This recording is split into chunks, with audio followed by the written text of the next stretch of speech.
Dear student, now we will learn about adjective clause and adverbial clause. We have already learned about noun clause. We also know that subordinate clause can be divided into three categories: noun clause or nominal clause, adjective clause or relative clause, and adverbial clause. We have already completed noun clause. Now let's learn about adjective clause. Adjective clause is a clause that qualifies a noun or noun equivalent. Okay, or a clause that qualifies a noun or noun equivalent is called an adjective clause. যে ক্লজটা noun বা নাউনের মতো বা প্রোনাউনের দোষ গুণ অবস্থা প্রকাশ করে তাকে বলা হয় adjective clause. Okay, the noun or pronoun with which the adjective clause is related is called its antecedent. যে নাউন বা প্রোনাউনের সঙ্গে এই অ্যাডজেক্টিভ ক্লজটি সম্পর্কযুক্ত সেই নাউন বা প্রোনাউনটিকে বলা হয় অ্যান্টিসিডেন্ট। মনে রাখতে হবে অ্যান্টিসিডেন্ট কাকে বলে? যে নাউন বা প্রোনাউনটাকে এই অ্যাডজেক্টিভ ক্লজটি কোয়ালিফাই করছে সেই নাউন বা প্রোনাউনটিকে বলা হয় অ্যান্টিসিডেন্ট। এবং আরও মনে রাখতে হবে অ্যান্টিসিডেন্টের ঠিক পাশেই কিন্তু অ্যাডজেক্টিভ ক্লজ বসে, দূরে নয়। ওকে, অ্যাডজেক্টিভ ক্লজকে বলা হয় রিলেটিভ ক্লজ। তাই এই রিলেটিভ ক্লজের লিঙ্কারগুলোকে বলা হয় রিলেটিভ প্রোনাউন। তাহলে এই ক্লজগুলো যুক্ত হয় রিলেটিভ প্রোনাউন দিয়ে। ওকে, নাউন ক্লজের ক্ষেত্রে আমরা বলেছিলাম লিঙ্কার, এক্ষেত্রে কি বলবো? Relative pronoun. ওকে, চলো দেখি লিঙ্কিং ওয়ার্ডসগুলো রিলেটিভ প্রোনাউন হিসাবে যেগুলো বসে সেগুলো আমরা চলো দেখি। ওকে, সাবজেক্ট কেস যদি হয় লিভিংয়ের ক্ষেত্রে হয় হু, নন লিভিংয়ের ক্ষেত্রে হয় হুইচ অথবা দ্যাট, এবং লিভিং আর নন লিভিং এই দুটো ক্ষেত্রেই হয়ে থাকে দ্যাট। অবজেক্টিভ কেসের ক্ষেত্রে কী হবে? লিভিংয়ের ক্ষেত্রে হয় হুম, নন লিভিংয়ের ক্ষেত্রে হয় হুইচ অথবা দ্যাট, এবং লিভিং নন লিভিংয়ের দুটোর ক্ষেত্রেই হয়ে থাকে দ্যাট। আবার পজেশন বা ওন বা জেনেটিভ কেস যদি বলা হয় সেক্ষেত্রে আবার লিভিংয়ের ক্ষেত্রে হয় হুজ এবং নন লিভিংয়ের ক্ষেত্রে হয় অফ হুইচ অথবা হুজ। চলো কতগুলো ব্যবহার দেখে নিই। যেমন I saw the man who came here. I saw the man who came here. Who came here এটা একটা অ্যাডজেক্টিভ ক্লজ। এটা বসেছে কাকে কোয়ালিফাই করতে? দ্য ম্যানকে কোয়ালিফাই করতে। এই দ্য ম্যান হচ্ছে অ্যান্টিসিডেন্ট। ওকে, এই দ্য ম্যানের পাশেই কিন্তু এই অ্যাডজেক্টিভ ক্লজটা বসেছে এবং এই দ্য ম্যানকে কোয়ালিফাই করছে। তাই এই হু কেম হেয়ার এই যে ক্লজটা এটা হলো একটা অ্যাডজেক্টিভ ক্লজ। নেক্সট দেখো, I know the boy whom you met. I know the boy whom you met. Okay, এখানে হুম দিয়ে দেখতে পেলাম একটা অ্যাডজেক্টিভ ক্লজ। নেক্সট দেখো, this is the pen which was bought by me. This is the pen which was bought by me.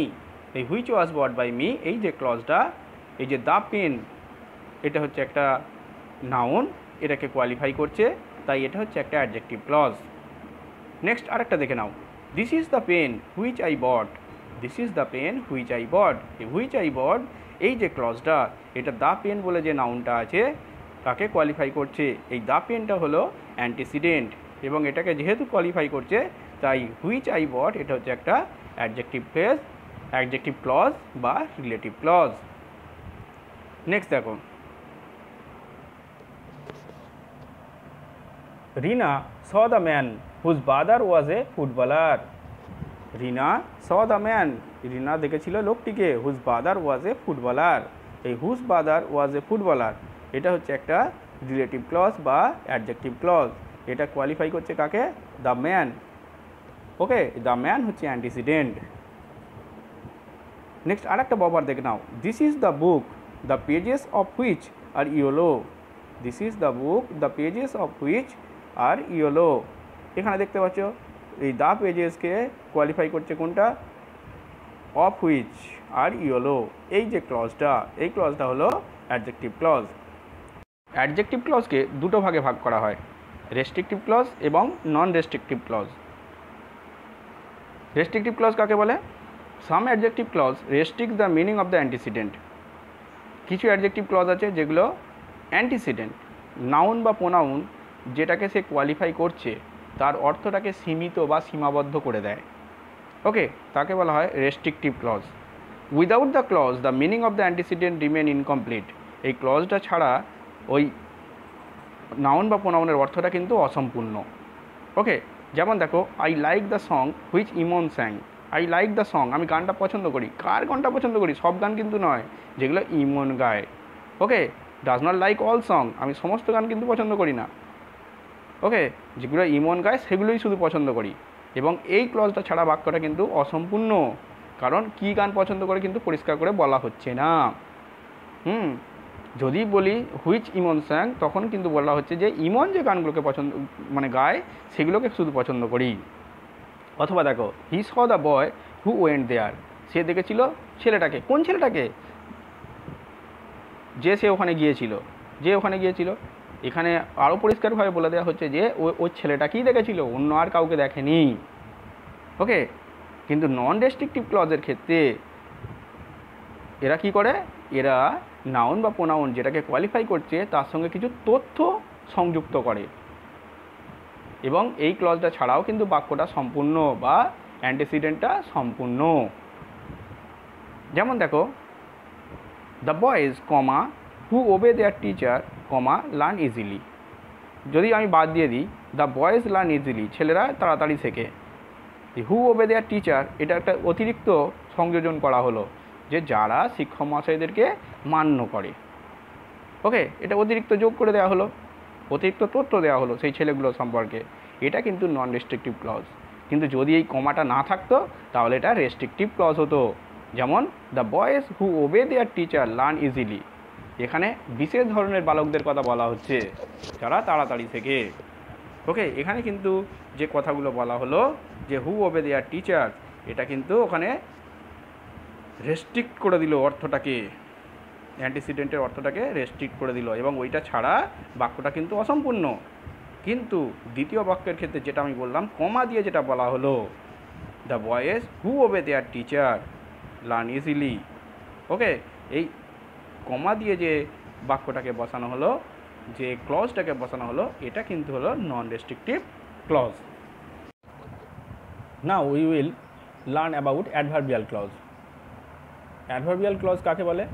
Adverbial clause হলো সেই ক্লজগুলো যেগুলো অ্যাডভার্বের কাজ করে। Adverbial clauses are clauses which do the work of an adverb, যেগুলো অ্যাডভার্বের কাজ করে সেগুলোকে আমরা অ্যাডভার্বিয়াল ক্লজ বলি। ঠিক আছে, এর অর্থ হলো এই ক্লজগুলো ভার্বের অর্থে নতুন মাত্রা সংযোজন করে। এরা ভার্বের একটা নতুন মাত্রা সংযোজন করে। অ্যাডভার্বিয়াল ক্লজগুলো তো বিভিন্ন ধরনের হতে পারে, আমরা জানি। Adverbial clauses may be of different types, বিভিন্ন ধরনের হতে পারে। যেমন ধরো, adverbial clauses of time, adverbial clauses of time, এক্ষেত্রে আমাদের কী কী লিঙ্কার থাকতে পারে? টাইমের ক্ষেত্রে linker when, while, before, after, till, until, since, এগুলো সব হচ্ছে লিঙ্কার। যেমন একটা উদাহরণ দেখো, মিস্টার সেন কেম, মিস্টার সেন এসেছিলেন, হোয়েন আই ওয়েন্ট, যখন আমি চলে গিয়েছিলাম। এগুলোকে আবার বলা হয় টেম্পোরাল ক্লজেস, টেম্পোরাল ক্লজেস। ওকে, তাহলে অ্যাডভার্ব অফ টাইম যেটা সময় বসায়, সময় বোঝায়, সেই ক্লজটাকে আমরা কি বললাম? Temporal clauses. ওকে, আবার অ্যাডভার্ব অফ প্লেস হিসাবে আমরা জানি, অ্যাডভার্ব অফ প্লেসের ক্ষেত্রে যখন আমরা ক্লজ বসাবো তখন লিঙ্কারগুলো কী কী হবে? হোয়ার, হোয়ার এভার। ওকে, যেমন where there is a will there is a way, ইচ্ছা থাকলে উপায় হয়। এখানে হোয়ার দেয়ার ইজ এ উইল, এটা একটা অ্যাডভার্বিয়াল ক্লজ। ওকে, তারপরে দেখো reason, adverbial clause of reason. এক্ষেত্রে লিঙ্কার কী কী আছে? As, because, since. একটা উদাহরণ দেখো, yesterday I did not attend school because I was ill. Because I was ill এটা হচ্ছে একটা অ্যাডভার্বিয়াল ক্লজ। দেখো নেক্সট আমরা বলতে পারি কি কনসেসিভ ক্লজেস। কনসেসিভ ক্লজ কাকে বলে? অ্যাডভার্বিয়াল ক্লজ অফ কন্ট্রাস্ট, এটাকে বলা হয় কনসেসিভ ক্লজেস। এক্ষেত্রে লিঙ্কার কী ব্যবহার হয়? দো, অল দো। যেমন একটা উদাহরণ দেখো, দো he is poor he is honest.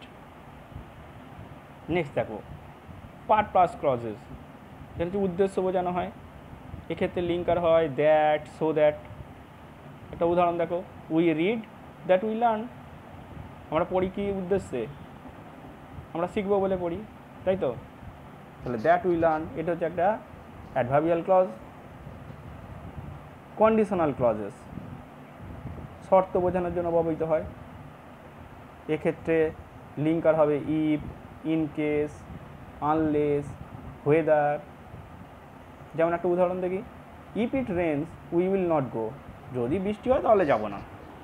তাহলে কন্ডিশন, শর্ত বোঝানো হচ্ছে এই ক্লজের দ্বারা, শর্ত বোঝানো হচ্ছে if it Reigns. Okay, next আবার দেখো ম্যানার, কেমন করে কাজটি হলো। এক্ষেত্রে লিঙ্কার কী কী হয়? As, as if, as though, much as, এরকম। এবার এগুলোকে ধরো একটা বাক্যে উদাহরণ দেখি, Rohan ran as if a dog was chasing him. Rohan দৌড়াচ্ছিল যেন মনে হলো তাকে একটা কুকুর তাড়া করেছে, অ্যাজ ইফ। তারপরে হচ্ছে comparative, adverbial clause of comparative. Comparative মানে তুলনা করতে হবে নিশ্চয়ই। এক্ষেত্রে অবশ্যই লিঙ্কার হবে দেন, অ্যাজ ব্যবহার করি আমরা, সো অ্যাজ ব্যবহার করি। যেমন দেখি Bipin is not as good as Bimal. Okay, next দেখো adverbial clause of effect or result. এক্ষেত্রে আমাদের লিঙ্কার কি হয়? দ্যাট হয়। The boy was so tiny that he could not climb the branch of a tree.